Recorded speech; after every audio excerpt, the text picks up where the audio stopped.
Thank you very much. My fellow Americans, good evening. Let me begin by congratulating the team at NASA and our brave astronauts on the successful launch of Artemis 2. It was quite something.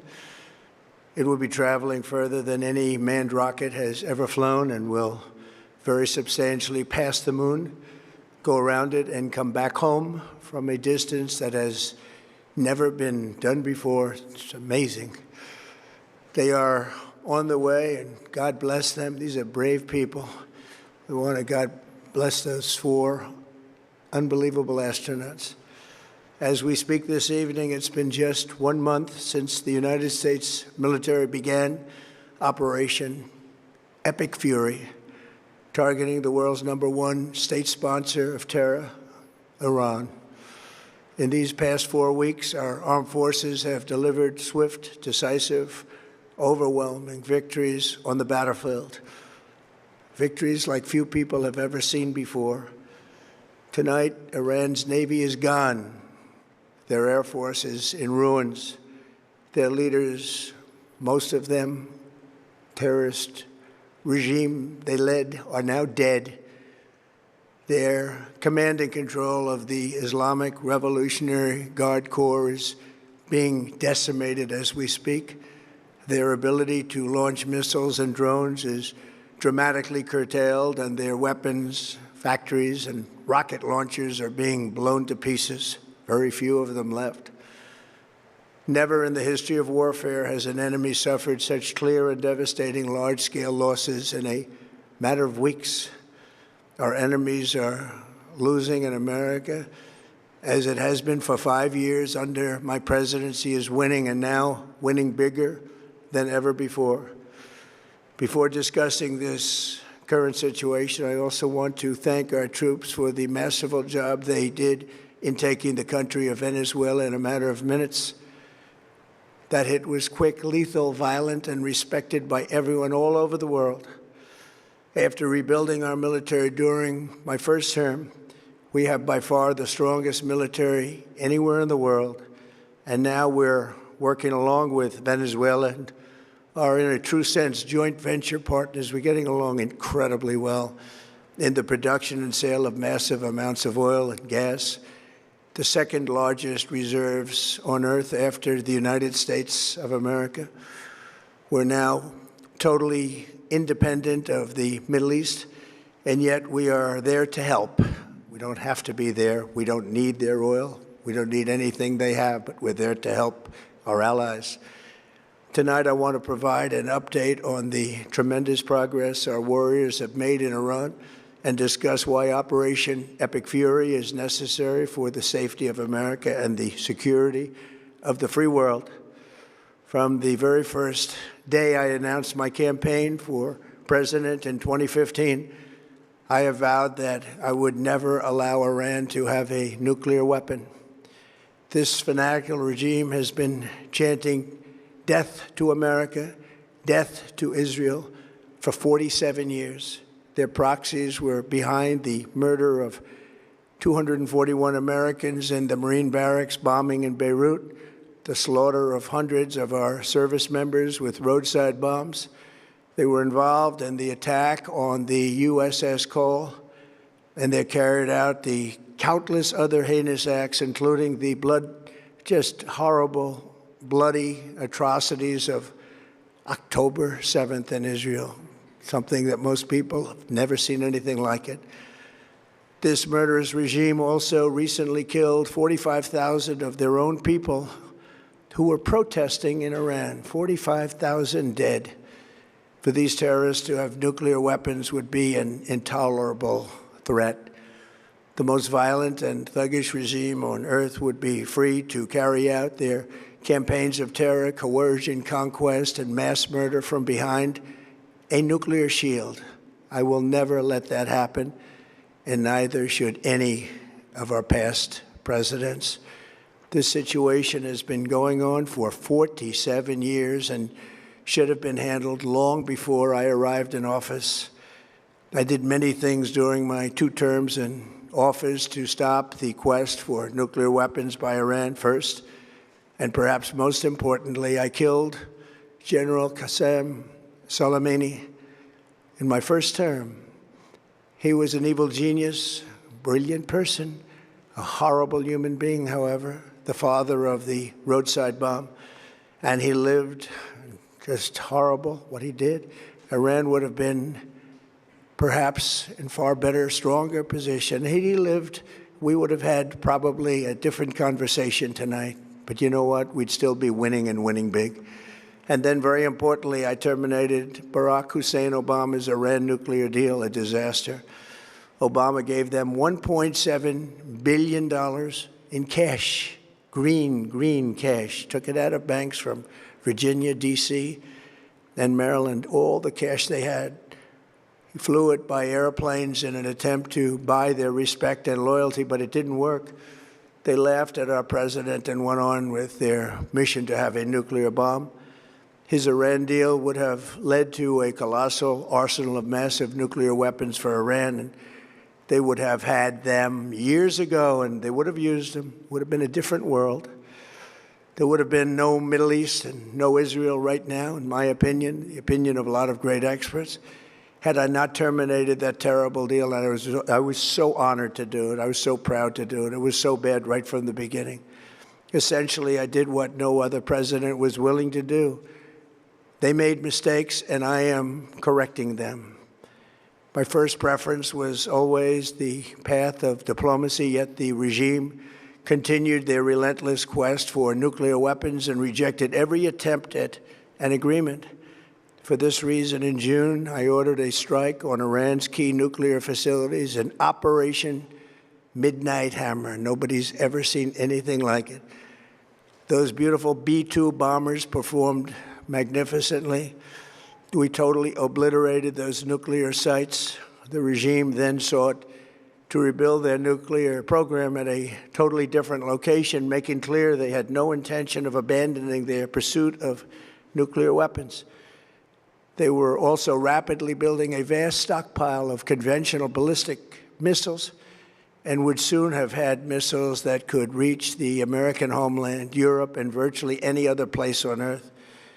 Iran's strategy was so obvious. They wanted to produce as many missiles as possible, and they did, with the longest range possible. And they had some weapons that nobody believed they had. We just learned that out. We took them out. We took them all out so that no one would really dare stop them. And their race for a nuclear bomb, a nuclear weapon like nobody's ever seen before. They were right at the doorstep. For years, everyone has said that Iran cannot have nuclear weapons, but in the end, those are just words if you're not willing to take action when the time comes. As I stated in my announcement of Operation Epic Fury, our objectives are very simple and clear. We are systematically dismantling the regime's ability to threaten America or project power outside of their borders. That means eliminating Iran's Navy, which is now absolutely destroyed, hurting their Air Force and their missile program at levels never seen before, and annihilating their defense industrial base. We've done all of it. Their Navy is gone. Their Air Force is gone. Their missiles are just about used up or beaten. Taken together, these actions will cripple Iran military, crush their ability to support terrorist proxies, and deny them the ability to build a nuclear bomb. Our armed forces have been extraordinary. There's never been anything like it militarily. Everyone is talking about it, and tonight I'm pleased to say that these core strategic objectives are nearing completion. As we celebrate this progress, we think especially of the 13 American warriors who have laid down their lives in this fight to prevent our children from ever having to face a nuclear Iran.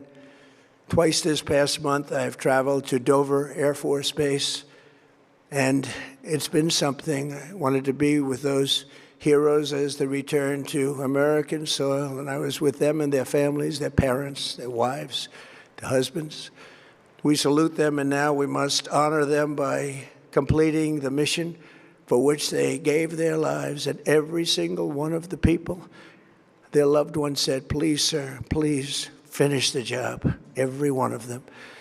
And we are going to finish the job, and we're going to finish it very fast. We're getting very close. I want to thank our allies in the Middle East, Israel, Saudi Arabia, Qatar, the UAE, Kuwait, and Bahrain. They've been great, and we will not let them get hurt or fail in any way, shape, or form. Many Americans have been concerned to see the recent rise in gasoline prices here at home. This short-term increase has been entirely the result of the Iranian regime launching deranged terror attacks against commercial oil tankers in neighboring countries that have nothing to do with the conflict. This is yet more proof that Iran can never be trusted with nuclear weapons. They will use them, and they will use them quickly. It would lead to decades of extortion, economic pain, and instability worse than we can ever imagine. The United States has never been better prepared economically to confront this threat. You all know that. We built the strongest economy in history. We're going through it right now, the strongest in history. In 1 year, we've taken a dead and crippled country. I hate to say that, but we were a dead and crippled country after the last administration and made it the hottest country anywhere in the world by far, with no inflation, record-setting investments coming into the United States, over $18 trillion, and the highest stock market ever, with 53 all-time record highs in just 1 year. It all positioned us to get rid of a cancer that has long simmered. It's known as the nuclear Iran, and they didn't know what was coming. They've never imagined it. Remember, because of our drill baby drill program, America has plenty of gas. We have so much gas. Under my leadership, we are #1 producer of oil and gas on the planet, without even discussing the millions of barrels that we're getting from Venezuela. Because of the Trump administration's policies, we produce more oil and gas than Saudi Arabia and Russia combined. Think of that, Saudi Arabia and Russia combined. And that number will soon be substantially higher than that. There's no country like us anywhere in the world, and we're in great shape for the future. The United States imports almost no oil through the Hormuz Strait and won't be taking any in the future. We don't need it. We haven't needed it, and we don't need it. We've beaten and completely decimated Iran. They are decimated, both militarily and economically and in every other way. And the countries of the world that do receive oil through the Hormuz Strait must take care of that passage. They must cherish it. They must grab it and cherish it. They can do it easily. We will be helpful, but they should take the lead in protecting the oil that they so desperately depend on. So to those countries that can't get fuel, many of which refuse to get involved in the decapitation of Iran, we had to do it ourselves. I have a suggestion. #1, buy oil from the United States of America. We have plenty. We have so much. And #2, build up some delayed courage. Should have done it before. Should have done it with us, as we asked. Go to the Strait and just take it, protect it, use it for yourselves. Iran has been essentially decimated. The hard part is done, so it should be easy. And in any event, when this conflict is over, the Strait will open up naturally. It'll just open up naturally. They're going to want to be able to sell oil because that's all they have to try and rebuild. It will resume the flowing, and the gas prices will rapidly come back down. Stock prices will rapidly go back up. They haven't come down very much, frankly. They came down a little bit, but they've had some very good days over the last couple of days. We've done actually much better than I thought, but we had to take that little journey to Iran to get rid of this horrible threat. With our historic tax cuts, where people are just now talking about receiving larger refunds than they ever thought possible, they are getting so much more money than they thought. That's from the great, big, beautiful bill. Our economy is strong and improving by the day, and it will soon be roaring back like never before. It will top the levels that it was a month ago. I've made clear from the beginning of Operation Epic Fury that we will continue until our objectives are fully achieved. Thanks to the progress we've made, I can say tonight that we are on track to complete all of America's military objectives shortly, very shortly. We're going to hit them extremely hard over the next 2 to 3 weeks. We're going to bring them back to the Stone Ages where they belong. In the meantime, discussions are ongoing. Regime change was not our goal. We never said regime change, but regime change has occurred because of all of their original leaders' death. They're all dead. The new group is less radical and much more reasonable. Yet if during this period of time no deal is made, we have our eyes on key targets. If there is no deal, we are going to hit each and every one of their electric generating plants very hard and probably simultaneously. We have not hit their oil, even though that's the easiest target of all, because it would not give them even a small chance of survival or rebuilding. But we could hit it, and it would be gone, and there's not a thing they could do about it. They have no anti-aircraft equipment. Their radar is 100% annihilated.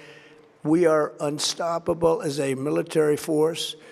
The nuclear sites that we obliterated with the B-2 bombers have been hit so hard that it would take months to get near the nuclear dust, and we have it under intense satellite surveillance and control. If we see them make a move, even a move for it, we'll hit them with missiles very hard again. We have all the cards, they have none. It's very important that we keep this conflict in perspective. American involvement in World War I lasted 1 year, 7 months, and 5 days. World War II lasted for 3 years, 8 months, and 25 days. The Korean War lasted for 3 years, 1 month, and 2 days. The Vietnam War lasted for 19 years, 5 months, and 29 days. Iraq went on for 8 years, 8 months, and 28 days. We are in this military operation so powerful, so brilliant, against one of the most powerful countries for 32 days. And the country has been eviscerated and essentially is really no longer a threat. They were the bully of the Middle East, but they're the bully no longer. This is a true investment in your children and your grandchildren's future. The whole world is watching, and they can't leave the power, strength, and brilliance. They just can't believe what they're seeing. They leave it to your imagination, but they can't believe what they're seeing, the brilliance of the United States military. Tonight, every American can look forward to a day when we are finally free from the wickedness of Iranian aggression and the specter of nuclear blackmail. Because of the actions we have taken, we are on the cusp of ending Iran's sinister threat to America and the world. And I'll tell you, the world is watching. And when we do, when it's all over, the United States will be safer, stronger, more prosperous, and greater than it has ever been before. May God bless the men and women of the United States Armed Forces, and may God bless the United States of America. Thank you very much, and good night.